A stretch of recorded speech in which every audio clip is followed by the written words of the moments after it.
And I would like to also have more certainty around the role of the CGC.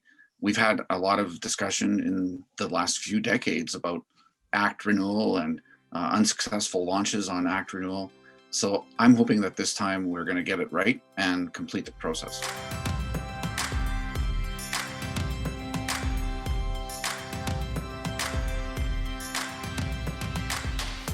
Hi everyone, and welcome to episode 17 of Fireside Chats with Erin. I'm your host, Erin Gawryluk. As Executive Director of the Grain Growers of Canada, I started this podcast to serve as a forum for real conversations with industry influencers and policymakers. Today, I'm pleased to be joined by all three of the commissioners from the Canadian Grain Commission to talk about the Canada Grain Act review, the integrity of grain quality assurance, and of course, the accumulated surplus. We'll also have some fun and find out what keeps the commissioners up at night and what most excites them about their work. Doug Chorney, the current Chief Commissioner, was first appointed to the CGC in February of 2017 in the role of Assistant Chief Commissioner.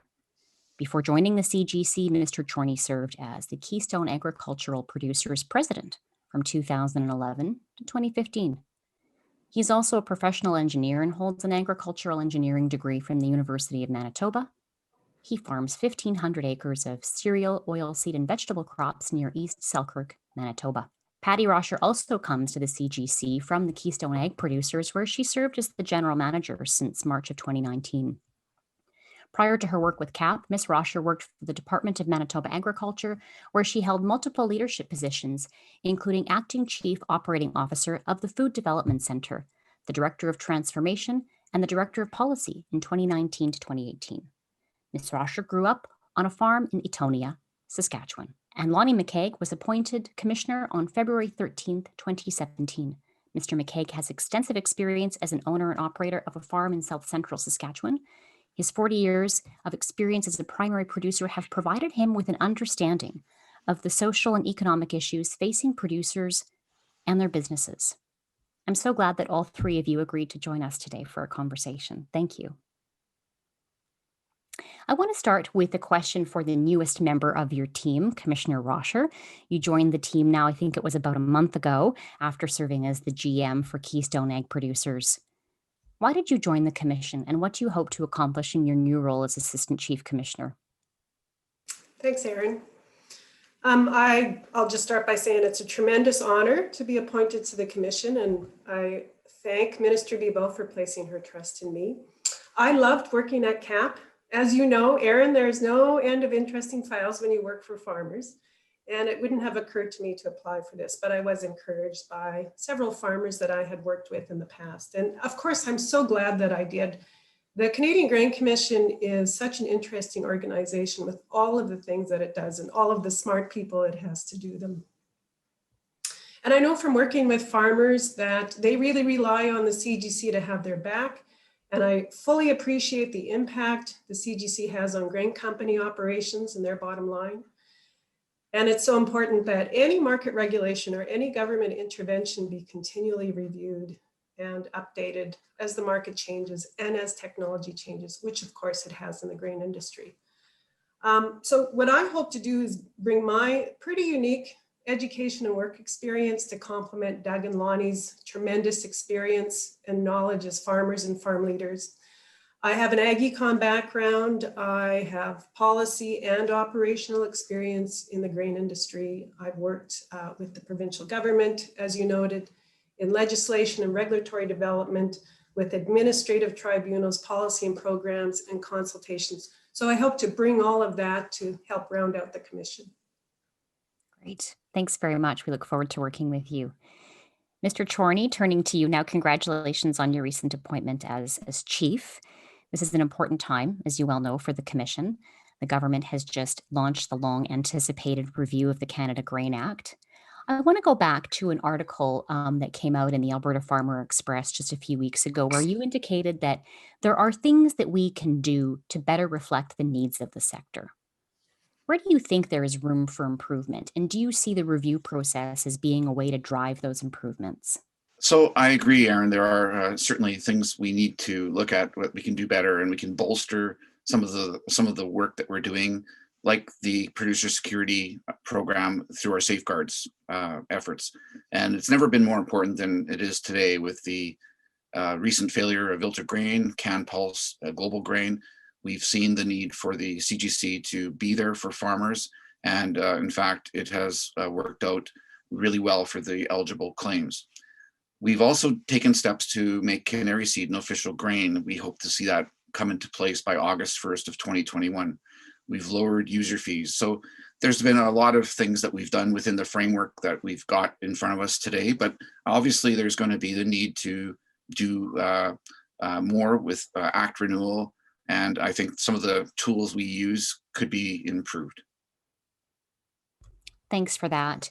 The Grain Growers of Canada, we've developed a working group and dedicated to preparing our submission as part of the review process. And they've been working hard now getting ready for the April 30th deadline. One of the lenses that we're using when we consider recommendations to put forward is ensuring that we take this opportunity to future-proof the Act and the Commission. What do you think that we need to be thinking about if we want to ensure that the Act is prepared to support the sector as it evolves in the decades ahead? That's a great question, Erin. And I think one thing I've learned in my past 4 years serving at the Commission is that the current Act is very prescriptive. And I find that somewhat limiting in our ability to adapt to the changing sector.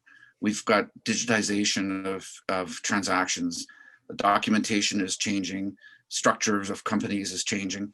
I would recommend that we look at having a more non-prescriptive approach to the Act so that there's flexibility built into the challenges we may see in the future as business evolves, because we want to see the Act be robust in all those areas. The question now for each of you. I'd like to know, what is your most pressing priority at the Commission? What keeps you up at night or gets you really excited to come into work every day? Maybe we'll start with you, Mr. Chorney. Sure. One thing I've really observed as in my time so far at the Commission is the dedication of our employees. I take great inspiration from that. Their mission critical attitude towards problems or projects is really remarkable. So I feel a sense of responsibility now as Chief Commissioner to make sure that they are equipped to do that and have the resources to support them, but also are kept safe. Clearly, we never expected to see a pandemic hit the world 4 years ago. And now we find ourselves in that situation, and we've been very successful in keeping our employees healthy with the steps we've taken to protect them. So we're continuing to be vigilant on that front, and that's what keeps me up at night. Thank you. Mr. McCaig, did you want to weigh in on that one as well? Yes. So producer protection is a key component of the Canadian Grain Commission. It's always been a key focus of mine. We have a great grain handling system in Canada. From farm gate to export, Canada has a reputation around the world for quality grain. We have branded our grain industry around the world to link quality with Canadian. The Canadian Grain Commission has been along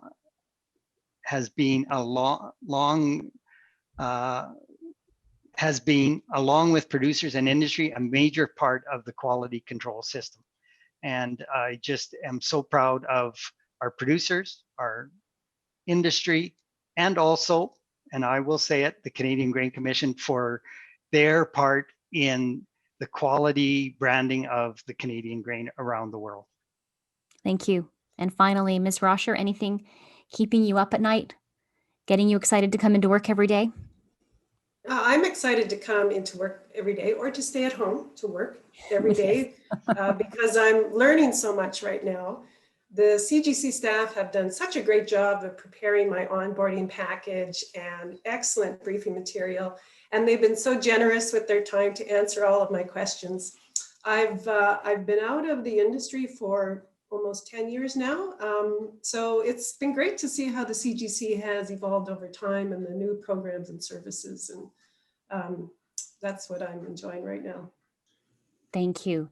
So in preparation for today's conversation, I solicited questions from our farmer members across the country, and the response was really quite overwhelming. So I think that it's fair to say that our farmer members are very excited to hear from you. The questions largely fall into three broad categories. I mean, we'll touch one more time on modernization just to get a lay of the land in terms of the process that lies in front of us. We'll talk a bit about the integrity of grain quality assurance, and then a final question for you on the accumulated surplus. So I'd like to move into those questions now, starting with the issue that we as stakeholders find ourselves wrapped in right now, and that's the issue of modernization. The review of the Canada Grain Act provides the opportunity for us to collectively ask ourselves, what farmers in the grain sector need in the Act and the Commission. It's imperative that farmers have a voice in the process. Can you clarify for us the timelines for the review and the different opportunities that there exist for farmer engagement on this issue? I'll take that question, Erin. I'm so glad to be joining the Commission in the midst of this review. Of course, Ag Canada is leading the review, which is appropriate, with the support of the Commission. We've developed several technical briefs on areas of our mandate, and that's on the website. So that's a great resource for stakeholders to use to help them prepare their submissions. Ag Canada launched consultations on January 12th, and farmer and industry groups and individuals can send in written submissions up until April 30th. Ag Canada is still ironing out the details for other consultation opportunities, but we would fully support the idea of virtual stakeholder sessions. And certainly we're available to meet with stakeholders and provide information about our current mandate and programs. And I just want everyone to keep in mind that Ag Canada is really looking for input on potential amendments to the Act, as well as improvements to the grain quality assurance system, as well as the operations of the Grain Commission itself. Minister Bibeau has been pretty clear that she has no preconceived views, so all the feedback will be carefully considered, and we encourage everyone to participate. Great. Thanks very much for that, Ms. Rosher. We will certainly be doing that, and we hope that this remains a priority for the current government. So let's talk a bit about, we had some questions come to us about integrity of grain quality assurance. The first one is that farmers' trust in the grain quality system has seemed to wane over the last decade. What is the CGC doing to increase farmers' confidence in the Commission and to protect the integrity of the grading system in country? I can take that question, Erin. The grading system is really structured in a way to have a balanced approach to meet the needs of the sector, while also ensuring end users have predictable functionality. And for that to be accomplished, we take several steps. Key to that process is the Western and Eastern Standards Committee member input. Within those standing committees, we also have subcommittees that work on specific commodities. And we've just had some meetings in the last couple of weeks, getting ready for our spring meetings. That's an opportunity for anyone who has concerns to bring the information forward. That could be done as an individual or as an association, and the information is then reviewed by the subcommittee. If the information is such that we find there are changes needed or analysis to be done, often that will be the impetus for the beginning of a research project with our science group in the Grain Research Laboratory. They will do the necessary work to verify or disprove that concern or potential change that could be made. Once that evidence is brought forward, it is supported back into the Standards Committee decision-making process, and that is a forum for all the stakeholders in the sector to review the information and take as we always do, a science-based approach to changing or modifying the grading system to reflect the real needs of the sector at any given time. Can you clarify your mandate in country? Sure, Erin. I would say the cornerstone of that is the official grain grading guide. And we've undertaken grain grading modernization since 2017 to deal with things like consistent decimal precision and grading factors, new standards for assessing mildew and frost heat stress in wheat, and we've adjusted tolerance of small seeds and roughage in wheat. So this information is critical for grading of grain as it's sold and in Canada by farmers. We work very hard to be flexible and supportive of the changing needs of the sector on an ongoing basis. Thank you. Our Crop Commission members hear regularly from farmers about grading inconsistencies and subjectivity between elevator processes. What advice, perhaps other than subject to inspectors' grade and dockage, do you have for responding to concerns like this? In the majority of situations, grain produced by the primary and process elevators is inspected by the company, in-house staff, or by a third party, that inspectors hired by the company. Producers or the persons delivering their grain have the right to watch the grain company's staff assess the grain grade. If the producers disagree with the licensed primary elevator's assessment of their grain grades, they have the right to dispute that assessment. And they also additionally have the right, the CGC welcomes hearing any concerns and complaints from producers, which enables us to make targeted follow-ups with specific companies or facilities if an incorrect assessment, bias, or trend is identified. Thank you for outlining that for us, Mr. McCaig. Maybe building on that, having the right to agree on a representative sample and observe the dockage assessment is critical to transparency and accountability. You know, despite being enshrined in the Canada Grain Act and regulations, farmers' ability to exercise this right has been reduced due to increased use of third party for the trucking of grain. And of course, last year, COVID-related restrictions have prevented farmers' ability to observe grading. Again, other than subject to, what recourse do farmers have? What is the CGC's role in ensuring the legislative obligations are being followed? Well, again, if I can answer the question, and again, thank you for it. It's one I struggled with a lot. Yes, farmers' rights are incredibly important to me. My saying is I can help producers with their rights, but I cannot help them with their responsibilities. That portion is up to them. As a result of COVID-19 pandemic, I struggled with the dilemma of maintaining the grain handling system and the direct conflict of protecting producers' rights. I'm going to be brutally honest with you. Many of us have brothers, sisters, sons, or in my case, daughters, working in the grain handling industry. Keeping those employees and their families safe during the early stages of COVID was the responsibility of the companies that they respectively worked for. But we as producers, I believe, must assume some of that responsibility also for their safety. Record pace grain sales targets could have easily been interrupted by a few positive cases of COVID in strategic facilities. I was, and I still am, supportive of the actions by the grain companies to keep their employees safe and grain moving. Producers, I was always telling on their part, to do their part, they need to make sure that they take extra precautions in knowing what their grain is prior to contracting and delivering. You may want to have your sample graded by the Canadian Grain Commission before delivery. We do that for producers on a fee basis. You may want to use a commercial tamper-proof bag at time of delivery. There are some of those that are available, so you can retain a sample. And with that sample, in case where there is no issue, you just basically, what I do is I cut the bag and dump it into the next load. But in case of a dispute, I have an agreed upon sample by both the company and myself for an assessment. So these may not be normal routine procedures, but we all have to protect ourselves, but we all have to do the protection of the others and the industry in mind. Thanks, Mr. McCaig. I think that's a fair assessment. I want to ask a question or two about the surplus. Who's going to take this one? You can. Okay, thanks, Mr. Torney. Can you please comment on what impact the change in service fees has had on the accumulation of the surplus? What is its current monetary status, and talk a bit about plans for the surplus? Sure. I just would like to really be clear that there are no major draws on the surplus being planned at this time. So during this review process, we've certainly paused our investment of the surplus plan that we announced a couple of years ago. So when we first were appointed commissioners in 2017, the very first thing we undertook, as well as learning about what it meant to be a commissioner, was lowering our user fees by 24%. That was very successful in immediately stopping the accumulation of surplus, and was done based on the grain forecast modeling that was available at the time.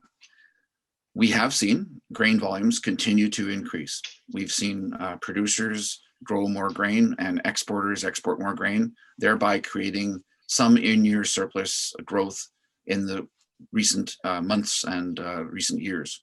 It's not something we are able to deal with at this time. We have different options available to us, but at this time, we're looking at ways to deal with that. Thanks very much. I'm sure you're aware of grain growers' position on the surplus. We've been supporting a return of the surplus dollars to farmers through a reduction in service fees. I think looking forward, do you see this as an option in the next service fee review or as part of the Canada Grain Act review? I think, well, those two separate processes that happen. The service fee review cycle is usually 5 years. We did it early in 2017, and I don't think that's beyond the realm of possibilities that could be considered again. Okay, thanks very much for that.